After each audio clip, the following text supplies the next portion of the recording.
एक व्यक्ति था, उसकी पत्नी का देहांत प्रसव के दौरान ही हो गया था, परंतु किसी तरह बच्चा हो गया था। छोटा बच्चा माँ के बिना कैसे संभाला जाएगा, ये एक बहुत ही चिंता का विषय हो गया था। कई मित्रों व सगे संबंधियों के कहने पर उसने पुनः विवाह कर लिया। बच्चे को नई माँ मिल गई।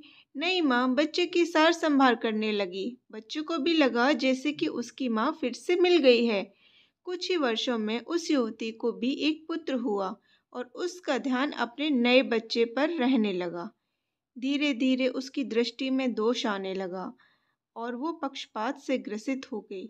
अब उसे लगने लगा कि इस घर का वारिस तो बड़ा लड़का ही है और संपत्ति पर भी अधिक हक उसी का होगा। उसे अपने पुत्र के भविष्य की बहुत चिंता रहने लगी। उसने अपने पति को समझा बुझा के राजी किया और बड़े लड़के की पढ़ाई लिखाई सब कुछ छुड़वा दी और घर की नौकर को भी हटा दिया था। सब काम उसी लड़के से कराने लगी। बच्चे के ऊपर बड़ी विपदा आ गई। वो अभी दूसरी कक्षा में ही था और दुनियादारी कुछ नहीं जानता था। उसे यही लगता था माँ ने सही किया होगा। घर का सारा काम करते करते उसका पूरा दिन बीत जाता। धीरे धीरे माँ ने उसे समझा दिया कि उसका असली कार्य अपने छोटे भाई की सेवा ही है और उसका छोटा भाई ही असली मालिक है। बच्चे ने माँ की आज्ञा मान ली और सदा ही अपने भाई की सेवा संभाल में तत्पर रहने लगा। अब वो बड़े लड़के को जरा जरा सी गलती होने पर डांट मारने भी लगी, ताकि उस पर एक भय बना रहे। वो कोई अच्छे से अच्छा काम भी करता तो उसकी सौतेली माँ उसे बिल्कुल बेकार बताती, लेकिन फिर भी बालक के मन में माता के लिए प्यार ही उभरता है। वो उसे सौतेली माँ नहीं मान पाता था।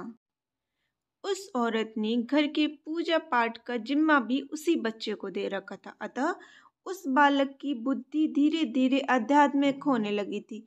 जैसे जैसे वो बड़ा होने लगा उसे सच्चाई समझ में आने लगी, लेकिन वो अपना सब दुख भगवान से ही कहकर संतोष कर लेता था और उसका सारा दुख समाप्त हो जाता था।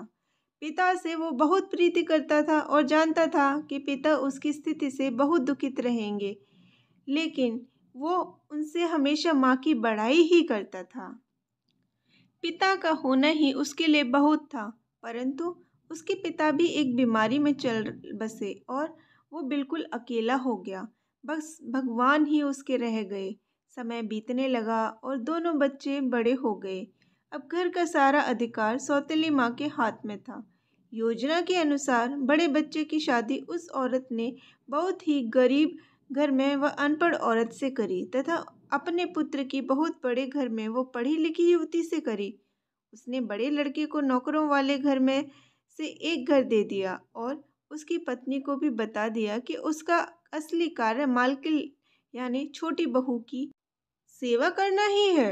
छोटे लड़के के लिए उसने बहुत बड़ा भवन बनवाया था और स्वयं उसी में उन्हीं के साथ रहने लगी। बड़ा लड़का खुशी से अपना जीवन व्यतीत करने लगा और पत्नी के साथ माँ व छोटे भाई के परिवार की सेवा करने लगा। छोटे लड़के की स्त्री को उसकी माँ बहुत अखरती थी। उसे लगता था कि मालकिन उसे होना चाहिए। अब सास बीमार भी रहने लगी थी और साथ में रहने के कारण रात बिरात सेवा उस छोटी बहू को ही करनी पड़ती थी, जो उसे बिल्कुल नापसंद था। एक दिन पता चला कि सास को छूत की बीमारी हो गई है। ये जानकर तो छोटी बहू और दूर दूर रहने लगी।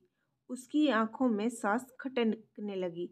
उसने अपने पति से कह दिया कि इस घर में या तो वो रहेगी या उसकी माँ। छोटे लड़के पर अपनी पत्नी का जादू चढ़ा हुआ था। उसने अपने ही माँ को घर से बाहर निकाल दिया और उसे वहीं नौकरों के घर में रहने को कह दिया। अब माँ भी वृद्ध हो गई थी और अचानक इस घटनाक्रम से एकदम बदहवास हो गई थी।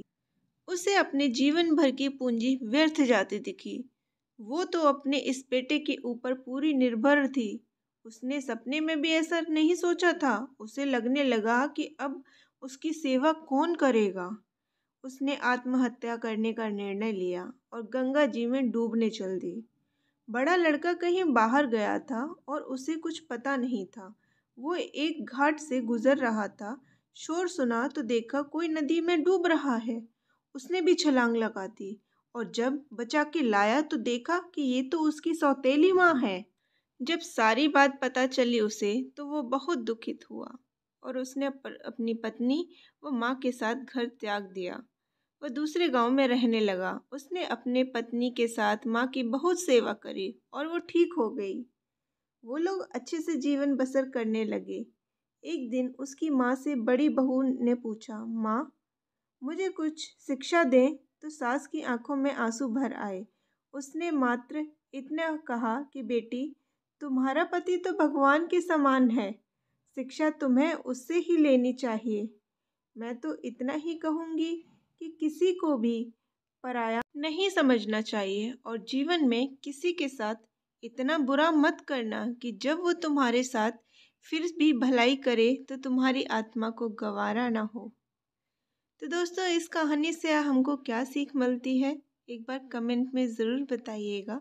और वीडियो अगर पसंद आई हो तो वीडियो को लाइक करिए और चैनल को सब्सक्राइब करना नहीं भूलिएगा। नमस्कार।